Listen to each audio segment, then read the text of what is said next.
வணக்கம். என்ன செய்தி பார்க்க போறோம்னு கேட்டீங்கன்னா, காலி சேர்களுக்கு முன்பாக கதறிய சி விஜயபாஸ்கர், அசிங்கப்படுத்திய எம்.ஆர். விஜயபாஸ்கர், அவமானத்தில் விருன்னு எழுந்து சென்ற ஆதவ அர்ஜுனா. காலி சேர்கள் தான் இருந்ததா? அதிமுக விலகி சென்று தவேகாவில் இணைகின்ற நிகழ்வுல ஆமா, அதற்கான வீடியோ ஆதாரத்தை தர போறேன்.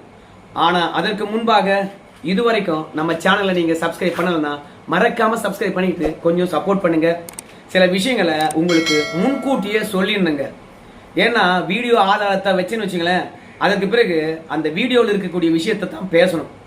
இப்போ எடப்பாடி பழனிசாமி மீது தான் பழி போட்டுட்டு எல்லாருமே போய் தமிழக வெற்றி கழகத்தில் இணைகின்றார்கள். எடப்பாடி பழனிசாமி அவ்வளோ பாவியா? உண்மையாகவே எடப்பாடி பழனிசாமியால தான் கட்சியானது இவ்வளோ பலவீனப்பட்டு போயிருக்குதா? கட்சி பலவீனப்படுவதற்கு சி விஜயபாஸ்கரோ எம்.ஆர். விஜயபாஸ்கரோ இல்ல இன்னைக்கு ஒரு முன்னாள் அமைச்சர் வளர்மதி அவர்கள் சேர்ந்தாங்களே அவங்களோ கிடையாதா? முழுக்க முழுக்க எடப்பாடி பழனிசாமி தானா? அப்போ எடப்பாடி பழனிசாமிக்கு கட்சியை வழிநடத்த தெரியலையா? ஏன் தெரியுமா? நம்ம எடப்பாடி பழனிசாமியை பொறுத்த வரைக்கும் ஒரு 4.25 ஆண்டு ஆட்சி ஆண்டார். ஒரு பக்கம் திமுக ஆட்சியை கலைத்து விட வேண்டும் என்பதற்காக குரலை வித்தையெல்லாம் காட்டினாங்க, உங்க எல்லாருக்கும் தெரியும். இன்னொரு பக்கம் பாஜக எடப்பாடி பழனிசாமிக்கு தராத குடைச்சிலே இல்லை. இந்த திட்டத்தை நடைமுறைப்படுத்து, அந்த திட்டத்தை நடைமுறைப்படுத்து, உனக்கு அப்பதான் காசு இப்பதான் காசு என்று சொல்லிட்டு பயங்கர டார்ச்சர். இன்னொரு பக்கம் பன்னீர்செல்வம் கூட இருந்துகிட்டே வந்து எடப்பாடி பழனிசாமி முடிவெடுக்க முடியாம தள்ளாடினார். அதுக்கப்புறம் நம்முடைய சசிகலா தனி கட்சியும் தொடங்குறது கிடையாது. இரண்டாவது அதிமுகக்குள்ளேயும் வரல, வெளியே இருந்துகிட்டு குடைச்சல் கொடுத்துக்கிட்டே இருந்தாங்க. இன்னொரு பக்கம் டிடிவி தினகரன் சொல்லவே தேவையே இல்லை. ஆக மொத்தத்தில் நம்ம எடப்பாடி பழனிசாமியை பொறுத்த வரைக்கும் திமுக, பாஜக, டிடிவி, அப்புறம் சசிகலா, பன்னீர்செல்வம் விரோதிகள், துரோகிகள் என்று சொல்லிட்டு எல்லாரையும் சமாளிச்சுக்கிட்டு 4.25 ஆண்டு ஆட்சியும் கட்சியும் காப்பாற்றினாரு. பிறகு 10 ஆண்டு காலம் ஆட்சியில் இருந்த அதிமுக தேர்தலை எதிர்கொண்டு 66 எம்எல்ஏக்கள் வெற்றி பெறுகின்றார்கள். இது ஜெயலலிதா அவர்கள் செய்யாத பெரிய சாதனை. அதற்கு பிறகு அதிமுகவில் இருந்தவங்க எல்லாம் வந்து எடப்பாடி பழனிசாமிக்கு எந்த அளவுக்கு ஒத்துழைப்பு நல்கினார்கள் என்று தெரியல. ஏன்னா ஆட்சியில் இருக்கிற வரைக்கும் வருமானம் வரும் என்பதனால எடப்பாடி பழனிசாமி சொன்னதெல்லாம் வந்து கூட இருந்தவங்க செஞ்சாங்க. மீண்டும் ஆட்சிக்கு வருவோம் என்ற நம்பிக்கையில 2021 கூட எடப்பாடி சொன்னதெல்லாம் ஏத்துக்கிட்டாங்க, சொன்னதெல்லாம் செஞ்சாங்க. ஆனால் 2021க்கு பிறகு எடப்பாடி பழனிசாமி என்ன சொன்னாலும் மதிப்பதே கிடையாது. ரெண்டாவது அவங்க ஒரு திட்டத்தை முன்வைப்பாங்க, அந்த திட்டத்தை தான் எடப்பாடி பழனிசாமி ஏற்றுக்கொள்ள வேண்டும். ஒருத்தன் பாஜகவுடன் கூட்டணி வேண்டாம்பா, அவன் யாரு? சி.வி. சண்முகம், இன்னொன்னு நம்முடைய ஜெயக்குமார், அப்புறம் கே.பி. முனுசாமி, இவங்களுக்கு பிஜேபி கூட்டணி வேண்டாம். எஸ்.பி. வேலுமணி, தங்கமணி, இவங்களுக்கு பிஜேபி கூட்டணி வேண்டும். இப்படி கூட்டணி விஷயத்திலே வந்து பல முரண்பாடுகள். எடப்பாடி பழனிசாமி என்ன முடிவெடுப்பாரு? அதனால 2021க்கு பிறகு 2ஆம் கட்ட தலைவருடைய ஆதிக்கம் அதிகமாச்சு. எடப்பாடி பழனிசாமியால சுதந்திரமா முடிவெடுக்கவே முடியல. இதுதான் சரி, நான் சொல்றதை கேளுங்க அப்படின்னு எக்ஸ்ட்ரீமான நிலைக்கு எடப்பாடி பழனிசாமியால போக முடியாம இவங்க சொல்றதுக்கெல்லாம் தலையாடிக்கிட்டு இவங்க யாரையெல்லாம் கை காட்டுறாங்களோ அவங்களையெல்லாம் நிர்வாகியா போட்டுக்கிட்டு அவங்களுக்கெல்லாம் தேர்தலில் போட்டியதுக்கான வாய்ப்பை தந்து கட்சி சொத்தை அடகு வச்சு அந்த பணத்தை ஒட்டுமொத்தமாக தேர்தலுக்கு செலவு செய்து பல பேரை வெற்றி பெற வச்சார். ஆனா எடப்பாடி பழனிசாமி இவ்வளவும் மெனக்கிட்டாரு. அதிமுக என்ற சுவரை அவர் தான் காப்பாத்தினாரு. ஆனா இன்னைக்கு அதிமுக இருக்கக்கூடிய 2ஆம் கட்ட தலைவர்கள் பெரும்பான்மையோனோர் வந்து திமுகவுடன் கைகோர்த்து கொண்டு திமுக கிட்ட கான்ட்ராக்ட் எடுத்து செஞ்சு பணத்தை பார்த்துக்கிட்டே தான் இருந்தாங்க. ஸோ திமுகவை பகைத்து கொள்ளக்கூடாது, போராட்டம் நடத்தக்கூடாது. அப்படி நடத்தினோம்னா நம்மளுக்கு வாழ்வாதாரம் கிடையாது, கான்ட்ராக்ட்லாம் கேன்சல் பண்ணிடுவாங்க. நம்ம ஏகப்பட்ட உபகரணங்களை வாங்கி போட்டிருக்கிறோம், ஏகப்பட்ட வேலை செய்கிறோம், ஏகப்பட்ட கடன் இருக்கிறது. ஸோ அதனால திமுக எதிராக போராட்டம் நடத்தக்கூடாது என்பதற்காக எடப்பாடி பழனிசாமி திசை திருப்பி 4.25 ஆண்டு அந்த ஆளை முடக்கி வச்சுட்டு கடைசியில் எடப்பாடி பழனிசாமி திமுக எதிராக தமிழகம் முழுவதும் சூறாவளி பிரச்சாரம் போறார். ஸோ எல்லாவற்றுக்கும் இந்த 2ஆம் கட்ட தலைவர்களே காரணமாக இருந்துட்டு கடைசியில் வேறு கட்சிக்கு போகின்ற போது எடப்பாடி பழனிசாமி மீது பழி போட்டுட்டு அவங்க பாட்டுன்னு போயிட்டாங்க. எம்.ஆர். விஜயபாஸ்கர் இருக்கலாம், சி விஜயபாஸ்கரா இருக்கலாம், அதோட முன்னாள் அமைச்சர் வளர்மதி அவர்களாக இருக்கலாம். எல்லாருமே வந்து எங்கள் அதிமுக தலைமை சரியில்லைங்க, அவங்க எடுத்த தவறான முடிவு காரணமாகத்தான் நாங்கள்லாம் தோத்தோம் அப்படின்னு பழிய தூக்கி எடப்பாடி மீது போட்டுட்டு போறானுங்க. அந்த ஆளு மட்டும் அதிமுக தலைமையில இல்லைன்னு வச்சுங்களேன், வேற யார் இந்த கட்சியை காப்பாற்றிருக்க முடியும் அப்படின்னு வேற கட்சிக்கு தாவுகின்றவர்கள் வந்து நெஞ்ச தொட்டு சொல்லிட்டு போட்டோமே, இவர் இருந்தா சூப்பரா வழி நடத்திருப்பாரு, இல்ல நான் இருந்த நான் சூப்பரா வழி நடத்திருப்பேன் அப்படின்னு இவங்களால உத்தரவாதமா சொல்ல முடியுமா? இருக்கிற தலைமை மீதும் குற்றச்சாட்டு, இருக்கிற தலைமைக்கும் கட்டுப்பட மாட்டீங்க, தலைமை என்ன சொல்றதோ அதுவும் கேட்க மாட்டீங்க, சொல்ற வேலையும் செய்ய மாட்டீங்க. கேட்டா நம்முடைய MC சம்பத்து, அப்புறம் கடம்பூர் ராஜு, உடுமலை ராதாகிருஷ்ணன் இவங்கெல்லாம் என்ன சொல்றாங்க, ஜெயலலிதா அவர்கள் இறந்த பிறகு அதிமுகவில் நாங்க ஒப்புக்கு சொப்பு தான் இருந்தோம், வேற கட்சி எதுவும் இல்லை, திமுகவுடன் போக முடியாது, அதனால அதிமுக சும்மா தான் இருந்தோம், எந்த வேலையும் செய்யவே இல்லையே, எங்களுக்கு அதிமுக இருக்கிறதுக்கு விருப்பமே இல்லை, நாங்க இப்ப வந்துட்டோம் அப்படின்னு சொல்லிட்டு அதிமுகவில் எவனா உழைச்சி எவனா ஆட்சிக்கு கொண்டு வந்துருவான், ஆனா பதவி சுகத்தை மட்டும் நாம் அணிவிப்போம் அப்படின்ற மனநிலையில் தான் இவங்கெல்லாம் இருந்திருக்காங்க. இது தவேக்காவுக்கு போன பிறகு அவங்களா தருகின்ற ஒப்புதல் வாக்கு மூலம். ஆனா இன்னைக்கு தவேக்காவுக்கு போன பிறகு விஜயபாஸ்கர், MR விஜயபாஸ்கர்லாம் மீண்டும் எடப்பாடி பழனிசாமி மீது கல்லெறிந்து விட்டு அவங்கள உத்தமனா காட்டிக்கிட்டு போயிட்டானுங்க. அவங்க மீது இருக்கக்கூடிய வழக்குக்காக போல, அவங்க செய்ய போற தொழிலுக்காக போல, ஆதாயத்தை விரும்பி போல, குதிரை பேரத்துக்கு ஆசைப்பட்டு போல, நாம அமைச்சராகவும் இப்ப இல்லைன்னா கூட எப்பயா இருந்தாலும் இனிமே அதிமுக எதிர்காலம் இல்லை அப்படின்னு பல கணக்கு வழக்குகளுடன் போய் கட்சியில சேர்ந்துட்டு எடப்பாடி பழனிசாமி மீது பழி போடுறானுங்க. ஸோ இவற்றுக்கெல்லாம் காலம் விடை வச்சிருக்குது. அந்த விடை கண்டிப்பாக இவங்களுக்கு புரியும். ஆனா இப்போ காலி சேரைகளா பாருங்க. ஏற்பாடு செய்த, அதாவது புதுக்கோட்டை என்று சொன்னாலே உங்க எல்லாத்துக்குமே தெரியும், அதிரும்.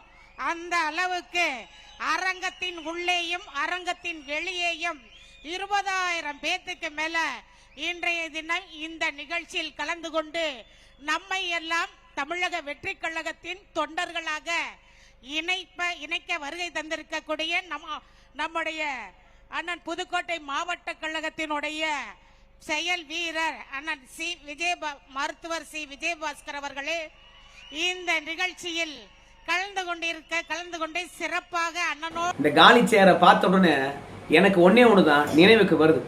இந்த புதிய தலைமுறை தொலைக்காட்சிக்காரனுக்கு ரொம்பவே குசுபு. ஏன்னா முன்னாள் அமைச்சர் வளர்மதி அவர்கள் வந்து அதிமுக கலந்து விலகி 20,000 பேர் கட்சியில் இணைகின்றார்கள் அப்படின்னு சொல்றாங்க. ஒரு பக்கம் காலி சேரை தான் காட்டுறான் இந்த புதிய தலைமுறை தொலைக்காட்சிக்காரன். ஆடா அந்த அறையை பொறுத்த வரைக்கும் ஒரு 1500 பேர் உட்காரலாம் பொழுதுங்க, அதுக்கு மேல அந்த அறையில யாரும் உட்கார முடியாதுங்க. ஆனா 20,000 பேர் கட்சியில இணைகின்றார்கள் என்று சொல்லிவிட்டு அந்த அறையில 1500 பேர் கூட கிடையாதுங்க. அப்படின்னா காசு கொடுத்து அழைச்சிட்டு வந்தாங்களே அவங்க எல்லாம் எங்க அப்படின்னு புஷி ஆனந்தும் ஆதவாஜனமும் கேட்டாங்க. நாங்க 7 மணி நேரம் டிராவல் பண்ணி மகாபலிபுரம் வந்திருக்கிறோம். ஆனா 7 மணி நேரம் அலுப்புல வந்ததுனால ஐயா எல்லாரும் படுத்து தூங்கிட்டாங்க அப்படின்னாங்க. டேய், கட்சியில சேராம தூங்குறாங்களா? தூக்கம் முக்கியமா, கட்சியில சேரது முக்கியமா? அவனுக்கு கொள்கை இல்ல, கோட்பாடு இல்ல. அதிமுக மீது கோபத்தை தவறுகளை சேர்ந்து காட்டணுமே. இனி அதிமுக அழிப்பது மட்டும்தான் இவனுடைய வேலைன்னு சொல்லிட்டு பேசணுமே. ஆனா எல்லா பையனும் தூங்குறான்னு சொல்ற, அப்பனா காசு கொடுத்து கூட்டு வந்துக்கிறியா அப்படின்னு ஆதவஜனாவும் புஷி ஆனந்தவர்களும் கேட்காம கேட்டாங்க விஜயபாஸ்கர் கிட்ட. விஜயபாஸ்கர் அவர்கள் மீண்டும் புரிஞ்சுக்கிட்டாரு. அடடா, அரங்குக்குள்ள கூட்டமே இல்ல, நம்மளை கழுவி ஊத்த போறாங்க அப்படின்னு தெரிஞ்சுக்கிட்டு, இல்லைங்க ரொம்ப தூரம் பயணப்பட்டு வந்தாங்களா, பசி எடுத்துக்கிச்சு, எல்லாரும் சாப்பிட போயிட்டாங்க அப்படின்னு சொல்லிட்டு விஜயபாஸ்கர் அவர்கள் சொன்னார். உடனடியாக விஜயபாஸ்கர் அவர்கள் சொன்னதுக்கு ஊடகமானது முட்டு கொடுக்கணும் இல்ல, அதனால பல பவுன்சர்களையும் பல காவல்துறையினரையும் அந்த அரங்குக்குள்ள இருந்தவங்க எல்லாம் ஏங்க வழி விடுங்க, பசிக்குது, சாப்பிட போனோம் அப்படின்னு சில தவேகா தொண்டர்களோ அதிமுக தொண்டர்களோ பவுன்சர்கள் எல்லாம் பிடிச்சி தள்ளிட்டு, போலீஸ்காரங்களை பிடிச்சி தள்ளிட்டு அவன் சாப்பிட போயிட்டான். இப்போ ஆதவஜனாவுக்கும் புஷி ஆனந்தவர்களுக்கும் என்ன எண்ணம் தோன்றிருக்கும்? சாப்பாடு முக்கியமா இல்ல கட்சி முக்கியமா? வந்தவெல்லாம் ஒன்னு தூங்குறான்றாங்க, இன்னொருத்தன் சாப்பிட போறான்றான். டேய், இவனுங்கெல்லாம் எப்படா ஓட்டு போடுவானுங்க? காசு கொடுத்து கூட்டின்னு வந்தியா அப்படின்னு சொல்லிட்டு மீண்டும் கேட்டாங்க. உடனே விஜயபாஸ்கர் அவர்கள், ஏப்பா தப்பா நினைக்காதீங்கப்பா, இங்க அரங்குக்குள்ள கூட்டம் நிரம்பி தான் வழியுது. ஆனா சின்ன ஒரு வித்தியாசம் என்ன தெரியுமா? பின்னாடி இருக்கிறவங்க எல்லாம் வந்து முன்னாடி எழுந்து வந்துட்டாங்க. ஏன் எழுந்து வந்தாங்கன்னு கேட்டா, நம்முடைய புஷி ஆனந்தவர்களை பார்ப்பதற்கும் ஆதவஜனா அவர்களை பார்ப்பதற்கும் பின்னாடி இருந்து எல்லாரும் ஓடி வந்துட்டாங்களாம். நம்ம ஆதவஜனாவும் புஷி ஆனந்த் அவர்களும் வந்து நம்முடைய விஜய்யா இல்ல திரிஷாவா ஏன் அவங்கெல்லாம் வந்து பார்க்க போறாங்க? அது மட்டும் கிடையாது, மேடை மேல நின்றுக்கிட்டு அந்த அறை முழுவதும் அப்படி சுத்தி பார்த்தோம்னா உண்மையாகவே பின்னாடி இருக்கவங்கலாம் வந்து முன்னாடி வந்து நின்று இருக்கானா இல்லையே அந்த விஷயமானது தெல்ல தெளிவாக தெரிஞ்சு போயிடும். அவன் வெளியேறி போயிட்டே இருக்கிறான். ஏன் தெரியுமா? வந்தவன் யாரும் அதிமுக காரன் கிடையாது. என்ன சொல்ற அப்படின்னு கேட்பீங்க. நம்ம புஷியானந்த் அவர்களே சொல்றாரு, கேட்டு வாங்க. இங்க இளைஞர்கள்லாம் நிறைய பேர் வந்திருக்கிறீங்க. எனக்கு தெரிஞ்சு இங்க நிறைய பேர் 75% பேர் விசில் சின்னத்துக்கு தான் நீங்க ஓட்டு போட்டிருப்பீங்கன்னு நான் நினைக்கிறேன். ஏன்னா உங்களுடைய முகத்தை பார்க்கும் போதே தெரியுது, அந்த துண்டை நீங்க போட்டு நிற்கும் போது உங்களுக்கு அப்படி ஒரு சந்தோஷம். பத்தியா, இங்க வந்திருக்கக்கூடிய இளைஞர்களை பொறுத்த வரைக்கும் எல்லாமே தவேகா தொண்டர்கள், இல்ல தவேகாவுக்கு ஓட்டு போட்டவங்க. புஷியானந்த் அவர்களே புட்டு புட்டு வச்சுட்டார். அதனால நம்ம விஜயபாஸ்கர் அவர்களுக்கு முகத்துல ஈ ஆடவே இல்லை. ஆதவஜனாவும் சரி, புஷியானந்த் அவர்களும் சரி, இருந்த கூட்டம் இன்னும் கலைஞ்சு போச்சு. கடைசியில கீழே இருந்த ஒரு 20 பேருக்காக 1 மணி நேரம் உரை என்ற போர்வையில எடப்பாடி பழனிசாமியும் 2வது திமுகவையும் திட்டி தீர்த்தாங்க. கரூர்ல வந்து நாங்க கணக்க முடிக்காம விடமாட்டோம் அப்படின்னு சபதம் வேற ஏற்றுக்கிட்டாங்க காலி சேர்களுக்கு முன்பாக. ஆனா சி விஜயபாஸ்கரை பொறுத்த வரைக்கும் என்னடா கூட்டம் இல்ல, எல்லாம் திட்டி தீர்ப்பான் போல இருக்குது, அதனால ஒரு கப்சா விடுவோம் அப்படின்னு சொல்லிட்டு, புஷியானந்த் அவர்களே, 2வது ஆதவர்ஜன் அவர்களே, தயவு செய்து எனக்கு இன்னொரு வாய்ப்பை கொடுக்கணும். இது வெறும் டெய்லர் மட்டும்தான். மெயின் பிக்சர் வந்து பாத்தீங்கன்னா புதுக்கோட்டையில் இருக்குது, வாங்க மாநாடு போட்டு காட்டிடுறோம் அப்படின்னு சொல்லிவிட்டு, இங்கதான் எங்களுக்கு கூட்டத்தை கூட்ட முடியல, ஏன்னா ரொம்ப தொலைவில் இருந்து வந்தோம், தூங்குறானுங்க சாப்பிட்றானுங்க, ஆனா அங்க வாங்க எங்க இடத்துக்கு, அப்படியே புதுக்கோட்டையை குலுங்கும் பாரு அப்படின்னு வந்து புஷியானந்த் அவர்களையும் ஆதவர்ஜன் அவர்களையும் ஏமாத்தி தீர்த்தாங்க. மொத்தத்துல இணைப்பு விழா என்ற போர்வில காலி சேர்கள் தான் அங்கே காணப்பட்டது. இன்னொரு விஷயத்த சொல்றோம் பாருங்க, இந்த மகாபலிபுரத்துல இருந்து உள்ள ஒரு 10 கிலோமீட்டர் போன வச்சுக்கலாம் மதுராந்தகம், அங்க மரகதம் குமரவேல் என்கின்றவங்க அதிமுக சார்பில் வெற்றி பெற்றாங்க. அவங்க தான் முதல்ல ராஜினாமா பண்ணிட்டு தவேகால போய் இணைஞ்சாங்க. அவங்க 30,000 பேர் தவேகால இணைறான் அப்படின்னு சொல்லிட்டு ஒரு பெரிய மாநாடு மாதிரி இணைப்பு விழா நடத்துறேன் அப்படின்னு சொல்லிட்டு, கடைசியில் என்ன நடந்தது தெரியுமா? 2000 பேர் கூட வரல. அன்னைக்கு என்ன சொன்னாங்க தெரியுமா? இல்ல எல்லாம் பொழுது போச்சுல்ல, குழந்தை குட்டியோட வந்தாங்கல்ல, அதான் கலைஞ்சு போயிட்டாங்க அப்படின்னு. ஏய், அதிமுக இருந்து வந்தவன்லாம் உறுப்பினர் கார்டு வாங்கின்னு கட்சியில சேர போறான்னு பொழுது போச்சு, எல்லாம் வீட்டுக்கு போயிட்டானா? ஆளு துட்டு குத்து கூட்டு வந்தியா அப்படின்னு மரகதம் குமரவேல் கிட்ட அன்னைக்கும் ஆதவர்ஜன் அவர்கள் கடிந்து கொண்டார். இன்னைக்கும் சி விஜயபாஸ்கர் கிட்ட, ஏயா காசு கொடுத்து ஆள் கூட்டு வந்தியா, கட்சியில வந்து விலைக்கு வரலையா அப்படின்னு கேட்டாங்க. சி விஜயபாஸ்கர் அவர்களால் உண்மையை சொல்ல முடியுமா? என்னுடைய விசுவாசிகள் தான் வந்திருக்காங்க, 20,000 பேர் வந்திருக்காங்க அப்படின்னு மீண்டும் மீண்டும் பில்டப் கொடுத்தாரு. ஆனா உண்மையில நம்முடைய சி விஜயபாஸ்கரா இருக்கலாம், 2வது எம்ஆர் விஜயபாஸ்கர் இருக்கலாம், அவங்கெல்லாம் ஆட்களை எப்படி கூட்டு வந்தாங்க அப்படின்னு பார்க்கும்போது, ஐயா நம்மெல்லாம் சென்னைக்கு போறோம், பஸ்ல ஏறுங்க, 1000 ரூபாய் உண்டு, சாப்பாடு உண்டு, மகாபலிபுரம் சுத்தி பார்க்கலாம், சென்னை சுத்தி பார்க்கலாம், மீண்டும் உங்க ஊர்ல இருந்தாந்து இறக்கிடுவோம், என்ன சொல்றீங்க அப்படின்னு சொல்லிட்டு தான் ஆட்களை கூட்டின்னு வந்தாங்க. சொன்னபடியே வந்தாங்க. மீட்டிங் நடக்கிற மாதிரி தெரியல. 2வது மீட்டிங் நடந்தா கூட அங்க விஜய் வரல, திரிஷா வரல, அப்புறம் எப்படி அங்க இருப்பானுங்க?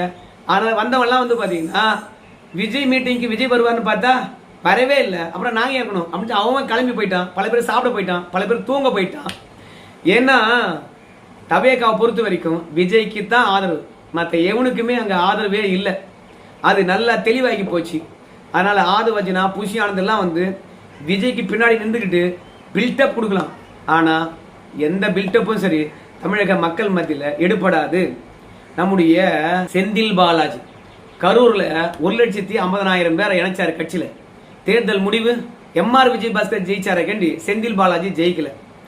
அதே மாதிரி கோவையில் ஒரே தருணத்தில் 50,000 பேர் நம்முடைய மு.க. ஸ்டாலின் முன்னாடி கட்சியில் இணைஞ்சாங்க. ஆனா 1,00,000 பேருக்கு மேல 50,000 பேருக்கு மேல இருந்து கட்சியில இணைக்கிறாங்கல்ல, அவங்கெல்லாம் எங்க?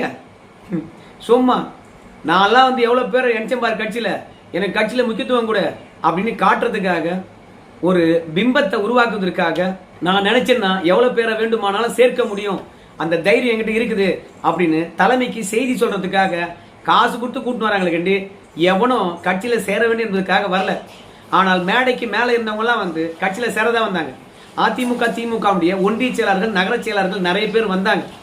ஆனா வந்து என்ன பிரயோஜனம்? விஜயை பொறுத்த வரைக்கும் எத்தனை கொம்பம் வந்தாலும் சரி, அவனை நீ கட்சியிலேயே சேர்த்தாலும் சரி, என் தலைமையில் அவனுங்க இணையத்துக்காக நான் மேடைக்கே வரமாட்டேன். அவன் கட்சியில சேரதா இருந்துச்சு வச்சுக்கலாம், நீங்க போய் சேர்த்துங்க, என்னெல்லாம் கூப்பிடாதீங்க அப்படின்னு சொல்லிட்டு ஒரு பெயருக்கு கூட சி விஜயபாஸ்கரையும் எம்ஆர் விஜயபாஸ்கரையும் நம்ம விஜய் அவர்கள் மதிக்கவே இல்லை. கடந்த காலங்களில் விஜயை பொறுத்த வரைக்கும் சி விஜயபாஸ்கர் கிட்டையும் எம்ஆர் விஜயபாஸ்கர் கிட்டையும் எடப்பாடியை சந்திக்கிறதுக்கு எவ்வளவு அனுமதி கேட்டு வாசல் வந்து நின்று இருப்பாங்க. ஆனா இன்னைக்கு பல நாள் காத்திருந்தும் விஜய் தலைமையில நம்முடைய சி விஜயபாஸ்கர் அவர்களால் இணையவே முடியல. சி விஜயபாஸ்கரும் எம்ஆர் விஜயபாஸ்கரும் உத்தமர்கள் கிடையாது.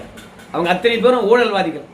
அறப்போர் இயக்கத்திலிருந்து, கனிமொழியிலிருந்து, எடப்பாடியிலிருந்து ஒட்டுமொத்த தமிழ் சமூகமும் இவனுங்களை பற்றியான ஃபுல் விவரத்தை எடுத்து போட்டு, ஏம்பா விஜய் ஊழல் பண்ணவனை விடவே மாட்டேன்னு சொன்ன, என்ன தேடி தேடி உன் கட்சியில் இணைச்சிட்டு இருக்க? ஓ, ஊழல் பண்ணவனை தேடி தேடி உன் கட்சியில் இணைப்பேன்னு சொன்னியா? அது எங்களுக்கு தான் தெரியல அப்படின்னு எல்லாரும் கலாச்சிட்டு இருக்காங்க. ஸோ இப்படி ஊழல் பேர் வழிகளை கட்சியில் இணைக்கின்ற விழாவில் நான் கலந்துக்கணுமா அப்படின்னு நினைச்சாலும் நான் தெரியல. விஜய் இந்த இணைப்பு விழாவில் விஜய் அவர்கள் வரவே இல்லை. தவம் இருந்து கடைசியில் ஏமாந்து போனது தான் மிச்சம். கட்சியில் இணைந்து விட்ட பிறகு விஜயுடன் நான் உங்களை போய் சந்திக்க வைக்கிறேன் அப்படின்னு புஷியானந்த் அவர்கள் சொன்னார். ஆனால் அந்த சந்திப்பு நிகழ்ந்ததா என்பது கூட என்ன தெரியல. இந்த மாதிரியான அசிங்கம் தேவையா? இந்த மாதிரியான அவமானம் தேவையா? இப்படியெல்லாம் அசிங்கப்பட்டு போய் அந்த கட்சியில் சேர்ந்து அப்படி என்ன சம்பாதிக்க போறீங்க? உங்ககிட்ட பணம் மட்டும் இல்லாமல் போச்சா? இல்லை அதிமுக திமுக இருந்து நீங்கள் சம்பாதிச்சது எனக்கு கொஞ்சம் நெஞ்சமா? ஏண்டா தொழில் பண்ணுறதுக்கு வாய்ப்பு இல்லை என்பதுக்காகவும், கேஸ்லேருந்து வெளிவரணும் என்பதுக்காகவும். ஆனால் அதிமுக திமுகவை அசிங்கப்படுத்தி விட்டு உங்களுக்கு அடையாளம் தந்தவங்களை கேவலமாக பேசிட்டு போயிட்டு அரசியல் அடைக்கலம் தேடுறீங்களே, இல்லை நியாயமாக இருக்குமா? அதனால் இவனுங்களை பற்றி இவ்வளோ நேரம் பேசுறதே தப்புன்னு தான் நினைக்கிறேன். இவனுங்களுக்கெல்லாம் ஒரு விளம்பரமே கொடுக்கக்கூடாது. என்ன ஒன்று, அவனுங்க கூட்டத்தில் ஆளே இல்லை, காரி துப்புற மாதிரி தான் இருந்தது. அதை தான் அவங்ககிட்ட கொண்டு வந்து சேர்க்கணும் என்று நினைச்சேங்க. சரி நண்பர்களே, ஆதவஜனாவும் பூசி ஆனந்தவர்களும் அதிமுக காரன் நம்பினானுங்கன்னா நடுத்தரில் விட்டுருவானுங்க. அதிமுகவை ஏற்கனவே அவங்க நடுத்தரில் விட்டவனுங்க தான். என்ன சொல்றது? நன்றிங்க.